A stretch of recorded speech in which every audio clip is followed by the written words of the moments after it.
শুভ সকাল সবাইকে। কেমন আছো বন্ধুরা? আশা করি ভালো আছো ও সুস্থ আছো। শুভপ্রিয়া ক্রিয়েশনের আর একটা নতুন ব্লগে তোমাদের স্বাগত। যে যেখান থেকে ব্লগটা দেখো না কেন, তোমাদের সবসময় ওয়েলকাম আমার এই ছোট্ট ব্লগে। বন্ধুরা, পুরো ব্লগটা জুড়ে থাকার অনুরোধ রইল। এই কাপড় চোপড়গুলো আগের দিনকারে ছিল, তো একটাও শুকনো হয়নি, কিন্তু আজকে সকাল থেকেই দেখলাম খুব সুন্দর বাইরে রোদ্দুর উঠেছে। তাই কাপড় চোপড়গুলোকে নিয়ে চলে আসলাম ছাদে মেলতে। আর এখন ঘড়ির কাঁটায় বাজে সকাল ওই 9টার মতো। ব্লগটা এখন থেকে স্টার্ট করছি তোমাদের সাথে নিয়ে। আই হোপ আজকের ব্লগটা তোমাদের ভালো লাগবে। দুদিন ধরে ঘুম থেকে উঠেই লক্ষ্য করছি বাইরে যে কুয়াশা ভরা একটা মেঘাচ্ছন্ন আকাশ। সকাল 10টা বেজে যাওয়ার পরও কিন্তু কুয়াশাটা থামে না, মানে কমে না। কিন্তু আজকের ঘুম থেকে উঠে দেখলাম এত সুন্দর বাইরে একটা সোনালি রোদ্দুর, আর তার সাথে শীতের আমেজ। মানে দুদিন কুয়াশার জন্য না, মানে ঠান্ডাটা না কমে গেছিলো। আমি ভাবলাম হয়তো ঠান্ডাটা চলে গেছে, কিন্তু তা নয়। মানে আকাশ পরিষ্কার হতে আবার ঝাঁকিয়ে পড়েছে ঠান্ডা। আর সরস্বতী পুজোর তো আর মাত্র হাতে গোনা কয়টা দিন। সরস্বতী পুজো না যাওয়া পর্যন্ত কি ঠান্ডা যায় বলো? তো যাই হোক, এখন দেখো সকালের কাজকর্ম শুরু করে দিয়েছি। বাসি ঘরদালান তো আমি অনেক আগেই ঝাড় দিয়ে দিয়েছিলাম, কিন্তু এই সিঁড়িগুলো ঝাড় দেওয়া হয়নি। সিঁড়িগুলো না যখন হাতে সময় পাই তো তখনই ঝাড় দিই, যেন মানে একসাথে মানে ঘর ঝাড় দেওয়ার সময় আর ঝাড় দেওয়া হয় না। সত্যি বলতে কি বলো তো, সময় পাই না, তাই ঝাড় দেওয়া হয় না। কারণ আজকে যেহেতু রবিবার, হাতে সময় আছে, তো সেই কারণেই ঝাড় দিতে আসলাম। এছাড়া যখন আমার ছেলের স্কুল শুরু হয়ে যায় সকাল সকাল, তো আর সময়ই হয় না এই সিঁড়িগুলো ঝাড় দেওয়ার। তা বলে কি ঝাড় দিই না, তা কিন্তু নয়, প্রতিদিনই ঝাড় দিই, হয়তো সময়টা একটু ওলট পালট হয়ে যায়। আগের দিনকারের ব্লগে অনেক বন্ধুরা খুব সুন্দর সুন্দর কমেন্ট করেছো, তো তোমাদের অসংখ্য অসংখ্য ধন্যবাদ এভাবে আমার পাশে থাকার জন্য। আর বলতে গেলে কি বলতো, তোমাদের একটা কমেন্ট আমাকে না ভিডিও বানানোর ইচ্ছাটা আরও যেন দ্বিগুণ বাড়িয়ে দেয়। আর আমার না খুব ভালোও লাগে তোমাদের কমেন্ট পড়তে। হ্যাঁ, হয়তো একটু লেট হয় রিপ্লাই দিতে, রাত্রির হয়ে যায়, কিন্তু যখন আমি কমেন্টগুলো পড়ি আর রিপ্লাই দিই তখন আমার সত্যি মন থেকে বলছি খুব ভালো লাগে। তো যাই হোক, এখন দেখো সকালে মুখটা ধুয়ে নিচ্ছি। আর আজকে যেহেতু রবিবার, তাই একটু দেরি করে ঘুম থেকে উঠেছি জানো তো।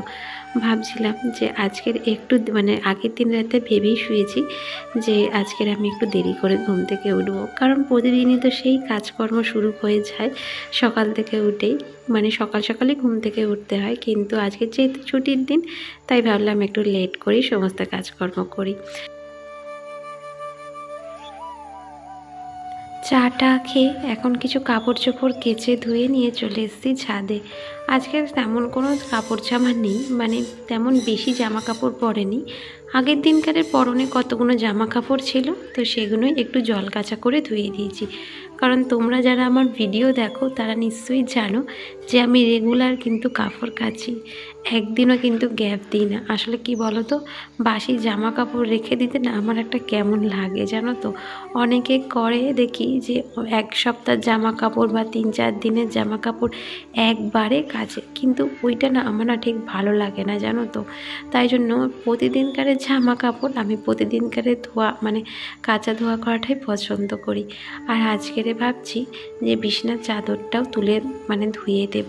আর বাইরে কিন্তু ভীষণ পরিমাণে ঠান্ডা হাওয়া চলছে জানো তো, যেহেতু এত সুন্দর একটা রোদ্দুর ঝলমলে আকাশ, তার সঙ্গে ঠান্ডা হাওয়া।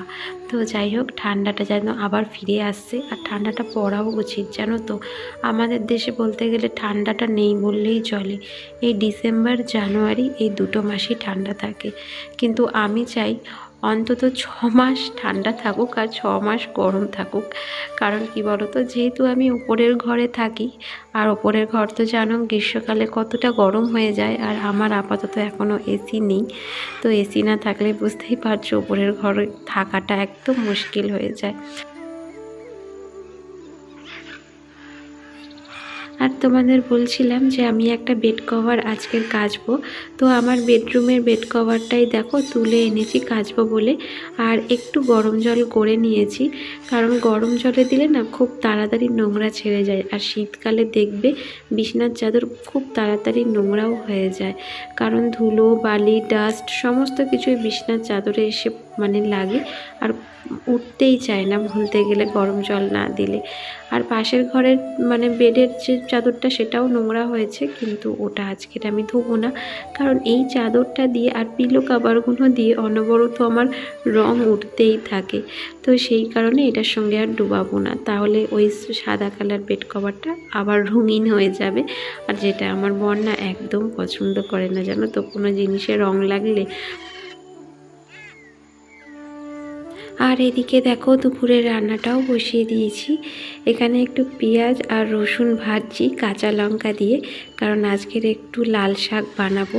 আগের দিনকারের ভিডিওতে হয়তো তোমরা দেখেছিলে যে আমি ঝুড়ি করে অনেক লাল শাক ধুচ্ছিলাম, তো সেগুলোই আজকের কেটে ধুয়ে ভাজা করব।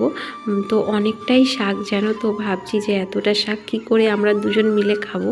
আর আমার বরের একটা ব্যাড হ্যাবিট কী বলো তো, যে রাত্রিবেলা শাক দিত এগুলো খেতে চায় না। আর থেকে গেলে কি করব বলো, ফ্রিজে রাখলে পরের দিন আবার সোমবার, আর আমার নিরামিষ, যেহেতু এতে পেঁয়াজ রসুন আছে খাওয়াও যাবে না। আর কি বলো তো, রাত্রিবেলা করে না শাক দিত এগুলো খাওয়াও উচিত না, কিন্তু থেকে গেলে কি করা যায় বলো তো, ফেলে দিতে তো আর পারি না। তো যাই হোক, এতটা শাক তো দেখতে লাগছে, কিন্তু এটা রান্না করলে হয়ে যাবে একটুখানি।